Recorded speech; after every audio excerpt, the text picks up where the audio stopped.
10వ తరగతి పాఠ్యపుస్తకంలోని 2వ పాఠ్యాంశము ఎవరి భాష వాళ్లకు వినసొంపు. కవి డాక్టర్ శ్యామల సదాశివం గారు రచయిత అనమాట. మన తెలంగాణ యాస ఏ విధంగా ఉంటుందో ఇక్కడ ఉంది, చదవండి, ఆలోచించండి, చెప్పండి అనమాట. తెలంగాణ భాష అంతా తౌర్య ఆంధ్రమని ఎవడో అన్నాడు, అంత అగ్వకున్నదా తెలంగాణ భాష ఇంకా సహించొద్దు, అందుకని నేను గట్టిగానే మాట్లాడతా, గిట్లనే రాస్తా అని జిద్దుకు రాయాలి.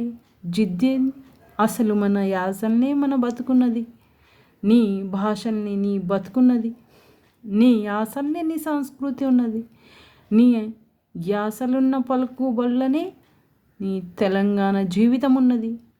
కమిస్కం నీ భాషలన్నా నువ్వు రాసే ధైర్యం చేయి.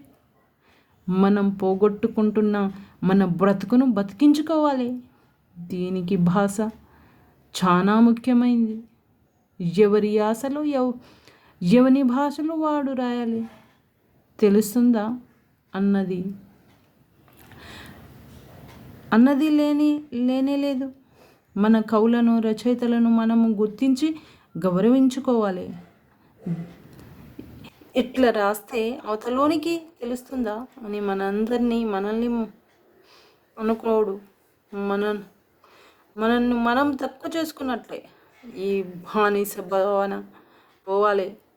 నేను ఎన్నోసార్లు చెప్పిన భాష 2 తీర్లు. 1 బడి పలుకుల భాష, 2 పలుకుబడుల భాష. పలుకుబడుల భాష కావాలి, పలుకుబడుల భాషనే కావాలి. కాళోజీ నారాయణరావు అన్నమాట. ఇది రాసింది కాళోజీ నారాయణరావు. మన తెలంగాణ భాష యాస బ్రతకాలి అనేసి చెప్పడం జరిగింది. ఈ ప్రశ్న చూడండి. పక్క పేరాలో మాటలు ఎవరన్నారు, ఇట్లా ఎందుకని అంటాడు, ఎవరి భాష వాళ్ళు మాట్లాడడం రాయడం అంటే ఏంటి, ఎవరి భాష వాళ్ళకు ఇట్లా అనిపిస్తుంది, ఎట్లా అనిపిస్తుంది, ఇది తెలంగాణ యాస.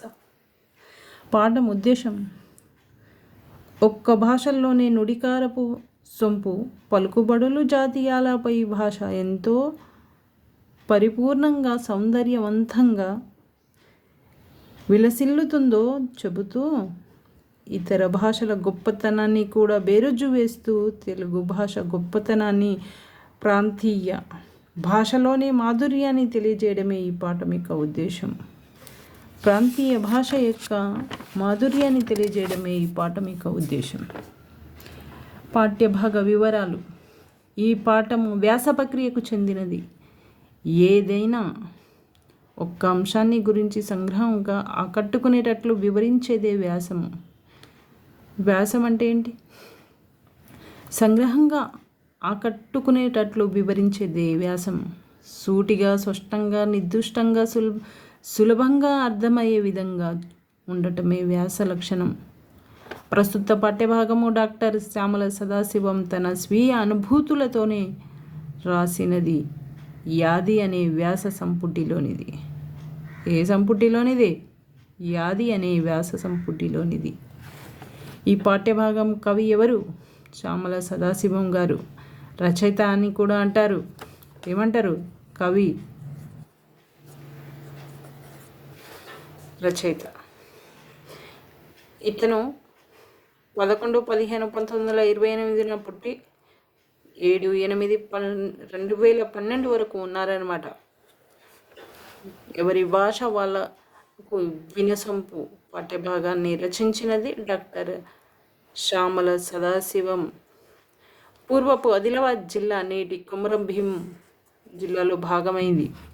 దహేగ్రామ్ మండలము తెనుగుపల్లెలో జన్మించాడు. సంస్కృతము, హిందీ, ఆంగ్లము, ఉర్దూ, పార్సీ, మరాఠీ భాషల్లో ఈయన పండితుడు. ఉర్దూ, పార్సీ, హిందీ, మరాఠీ కవుల రచయితల సాహిత్యాన్ని ఈయన తెలుగులోకి అనువాదం చేశాడు. ఉర్దూ సాహిత్య చరిత్ర, అంజద్, రుబాయిలు,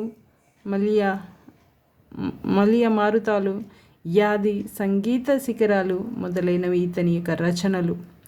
అంజద్ రుబాయిలు అనువాదానికి 1964లో ఆంధ్రప్రదేశ్ ప్రభుత్వంచే ఉత్తమ అనువాద రచన పురస్కారము. సొరలయలు గ్రంథానికి 2011లో సొరలయలు గ్రంథానికి 2011లో కేంద్ర సాహిత్య అకాడమీ అవార్డు లభించింది. కాకతీయ తెలుగు విశ్వవిద్యాలయం గౌరవ డాక్టరేట్ను సామల సదాశివం గారికి ఎవరిచ్చారు? కాకతీయ తెలుగు విశ్వవిద్యాలయం వారు గౌరవ డాక్టరేట్ను సత్కరించింది. సదాశివంను హిందూస్థానీ, కర్ణాటకీ సంగీతానికి సాంస్కృతిక వారధి విద్వాంసు